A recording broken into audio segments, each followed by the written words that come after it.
Babai, ina yi ne? Lafiya lau. Lafiya lau. Umma na ce ba wani aiki in miki? A'a, ai na gama komai. Da shara. Duk na gama. Na gama komai da ku. Ko wanki ko shara? Na gama, an gama komai da komai babu komai yan lele. Madalla. Ɗauko kujera miki zauna ga kujera ta. A'a, dama zuwa ne inda aiki in miki. An gama komai yan lele. Na gode Allah miki albarka. Amin. To shi ke. Sai an jima. To sai an jima. To kin ga abin da nake faɗa miki ko? Lalle kwa na gani. To.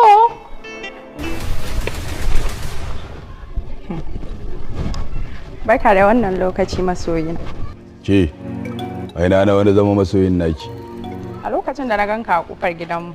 Kai, kawai idan kin ganda sai in zama masoyin ki kinka. Ni bana boye ne ina da wacce nake so. Na sani ai, shi yasa na ce babana ya ji da wannan. Au, kina nufin babanki zai iya ji da komai kenan. Shi zai iya sa ai ko kar ai. Ba za nasara a kaina ba. Amma ai na san ba za ka ki karɓar soyayya ta ba ko? Ita wacce na haɗu da ita tun farko na iya da ita ta soyayya. Ta yi haƙuri. To masha Allah, tun da kin kawo kalmar haƙuri a matsayin mafita, me zai yana ke rabu da ni, ki haƙuri ki rabu da ni. Da zan iya haƙuri ai da ban fara ba.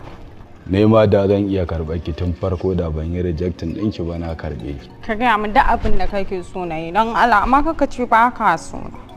Abin da nake so ki bai wuce ki rabu da ni ba. Kana nufin ba ka so na?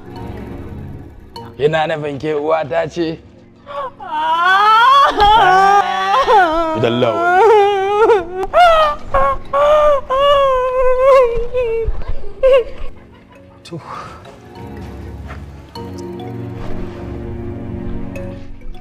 Ana gan ku.